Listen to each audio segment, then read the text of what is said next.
Alors, les photos à main levée. Je vais quand même un petit peu vous expliquer. L'idée, c'est donc de trouver et de partir avec l'objectif qui ouvre le plus grand possible. Donc aujourd'hui, j'ai monté un 50 mm 1,4 sur mon appareil. Comme ça, je suis assuré que je vais pouvoir capter le maximum de la lumière ambiante qu'il y a aujourd'hui à cet endroit. Alors, ce qu'il faut définir, ce qu'il faut apprendre à connaître, c'est jusqu'à quelle vitesse vous allez pouvoir descendre tout en assurant des photos nettes.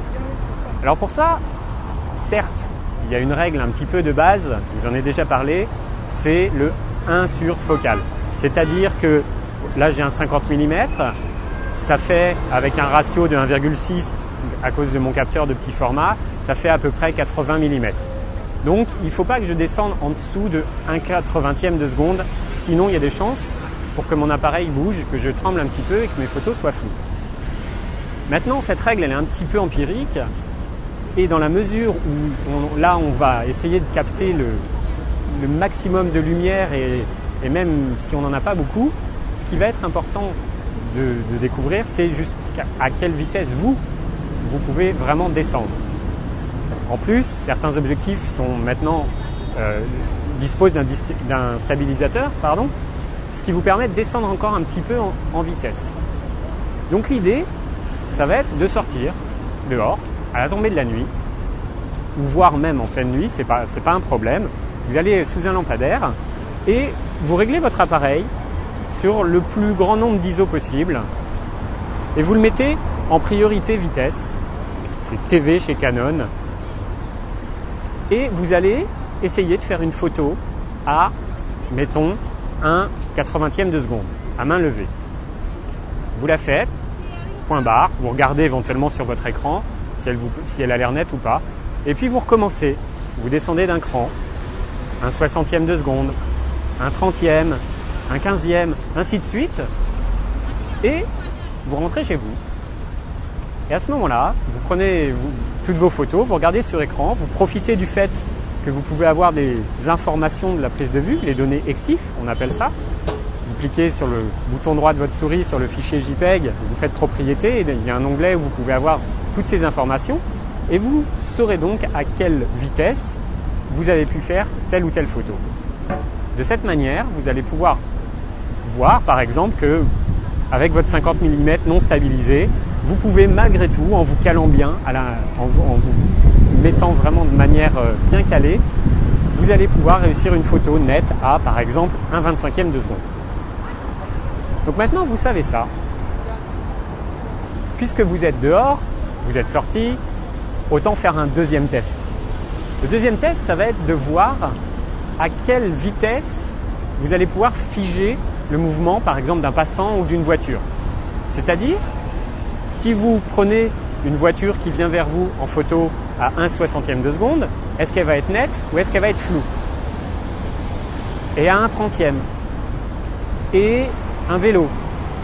Voilà, vous allez comme ça faire différents tests sur différents sujets, éventuellement dans différents sens, parce qu'une personne qui vient vers vous n'a pas la même vitesse relative que par rapport à si elle est parallèle à vous. Donc ça va être des petits tests à effectuer comme ça, et puis une fois chez vous, là encore, vous regardez à 1/50e de seconde, le passant il est net, à 1/25e il est flou. Bon, tout ça c'est pour vous imprégner un petit peu de cette notion de vitesse et de savoir jusqu'où vous allez pouvoir descendre, parce que ça va être en permanence ce problème-là, c'est ce problème critique, la lumière manque, vous êtes obligé de descendre à une vitesse très lente, et qu'est-ce que ça va pouvoir figer et qu'est-ce que ça ne va pas figer. Voilà pour le côté photo à main levée. Alors, pour résumer, ce qu'il faut donc savoir pour ce type de photo, c'est un objectif le plus lumineux possible, je vous l'ai déjà dit. Idéalement, le plus grand angle possible, parce que si on reprend notre règle de tout à l'heure, à savoir que mon équivalent 85 mm, il me faudrait 1/85e de seconde pour le figer. On va laisser passer le SAMU. Alors, on reprend.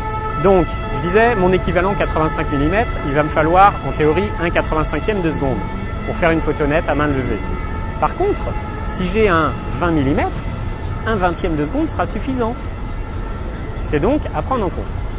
Après, l'idée, c'est d'utiliser votre appareil photo en mode priorité ouverture et de régler l'ouverture la plus grande. Comme ça, vous êtes sûr de faire entrer le maximum de lumière.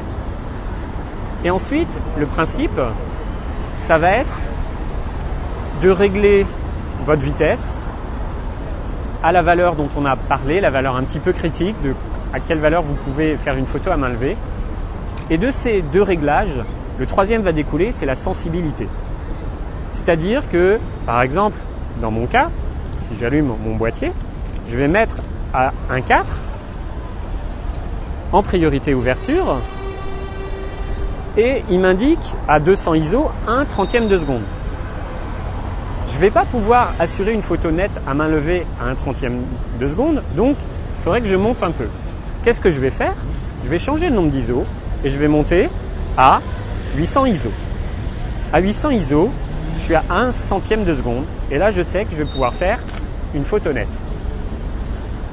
Vous allez donc devoir en permanence vérifier et ajuster votre réglage d'ISO pour compenser la quantité de lumière plus ou moins importante et toujours rester au-dessus de la vitesse critique. Voilà, ça c'est très important. Il y a aussi autre chose à prendre en compte, c'est quand il fait nuit, vous avez le ciel qui devient donc tout noir et qui prend une importance très grande dans l'image. Et du coup, ça va tromper votre mesure et votre appareil photo, il va avoir tendance à surexposer. C'est-à-dire que votre noir, il va vouloir l'éclaircir parce que pour lui, c'est pas normal que ce soit noir. Ça devrait être gris parce qu'il ramène tout à une moyenne de gris. Et du coup, cette surexposition, elle est dommage parce que déjà, elle dénature votre photo, mais surtout, ça veut dire que ça vous impose un temps de pause plus long que celui qui est réellement nécessaire ou un nombre d'ISO plus élevé que ce dont vous avez vraiment besoin. Pour ça, il faut donc faire des essais et pas hésiter à utiliser le correcteur d'exposition et descendre de, par exemple, un diaph, un IL, histoire de ne pas surexposer les zones claires de votre image. Par exemple, une vitrine, vous n'avez pas envie qu'elle soit cramée blanche, vous voulez des détails.